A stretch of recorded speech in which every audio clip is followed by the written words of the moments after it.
Well, after a months-long back and forth with state regulators over its proposal to raise rates, utility company Evergy has agreed to significantly lower its ask, at least for now, and that will have an impact on you right here in the Kansas City suburbs. Happy to welcome on and say good morning to Evergy Chief Customer Officer Chuck Caisley is joining us on KCMO. All right, Chuck, so this agreement on the Kansas side of the state line, let's start there. How did that negotiation go, and how much did that ask come down? Well, first of all, good morning, Pete, and thanks for having me. Originally we requested about a 2% increase in the metropolitan area and just south of the Kansas City region on the Kansas side. And then in our central service territory, it was just under a 10% increase that we asked. And where we ended up settling with about 25 parties altogether ended up being about a 5% decrease in the metropolitan area and again, areas south of Kansas City, and then about a 4% increase in the rest of the service territory that we serve in Kansas. So it came down quite a bit. Okay, so take us through those negotiations, I guess. How does that work? You guys suggest that Kansas City Metro residents who have Evergy should pay more. The commission says, hey, I don't think that's feasible. And then you guys basically come to an agreement on what you perceive to be fair and reasonable. Is that really how this goes? Yeah, that really is how it goes. And there's a ton of different things that go into electrical rates, from what we invest to maintain the wires that serve customers, or generation costs to employ linemen, call center folks, all that kind of stuff.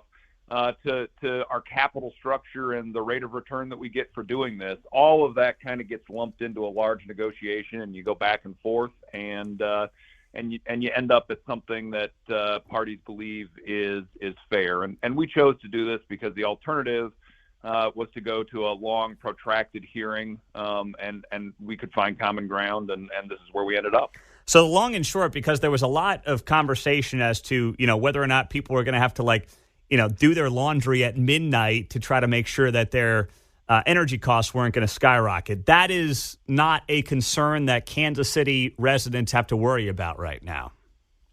Yeah, well, that's interesting you talk about that. That's really more about what was going on in Missouri, which is time of use rates. The commission in Missouri mandated what's called time-based rates, where you get charged different prices for electricity at different times based on the cost to generate that electricity and deliver it at those times.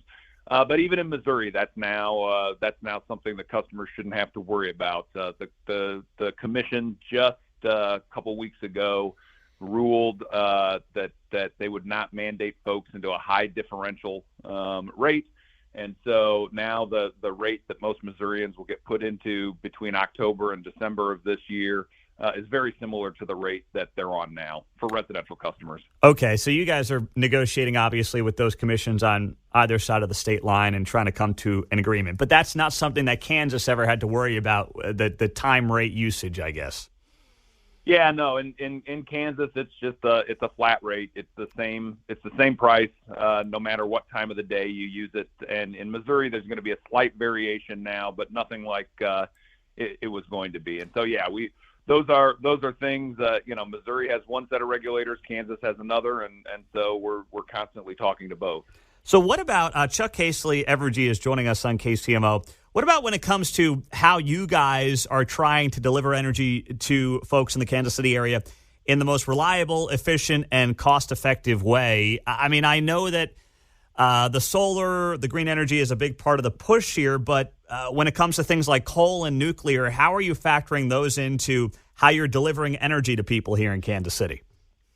Well, look, depending on who you talk to, some of our customers would tell you that it needs to be all renewables and completely carbon-free, and others are dead set against that, and sometimes we kind of get caught in the middle. What I would tell you, Pete, is where we are today in a state of technology, really all of the above is the best way to approach it. We cannot provide all of the electricity that Kansas Cityans need from renewable energy. It's just not possible. It's not feasible right now, and it's not feasible to be completely carbon free.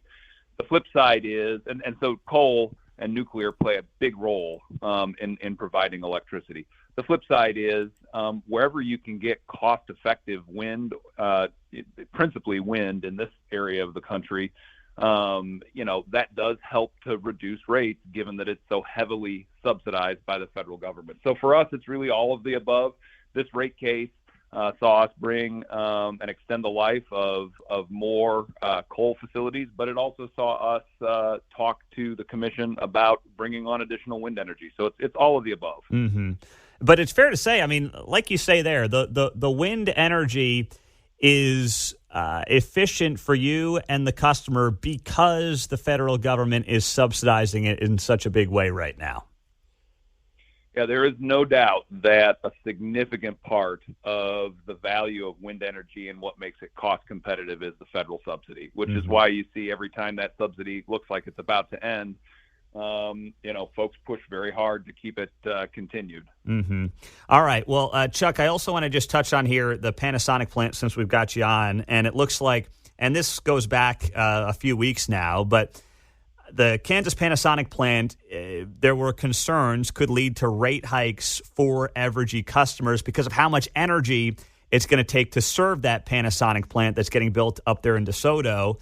I saw this article from Fox 4. It says the future Panasonic plant is expected to have the same power usage of a small city and require 2 new substations. So where are we at right now? Is that something that people in the area should be concerned about, this Panasonic plant jacking up their energy rates? No, Pete. That's one of the wonderful things about the media is somebody says it once, it gets printed, and then it just kind of gets repeated over and over and over again like it's true. The fact of the matter is the cost of having the electrical grid to serve customers is something that everybody pays for. If you're a mom and pop shop, that comes into our service territory and starts up, you don't have to pay to extend the grid to you. You don't have to pay if you're a residential consumer.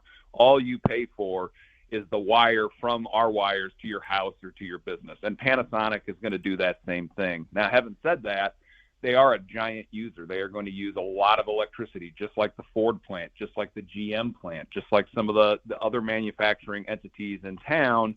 And if we have to upgrade the grid to serve any of those entities or to serve a new subdivision, again, that's a cost that everybody pays. But with Panasonic, they're going to use so much electricity that ultimately they will put downward pressure on rates because there'll be more energy that they're going to be paying for to pay for fixed costs of the system. So ultimately, it's a demonstrable good that they are here.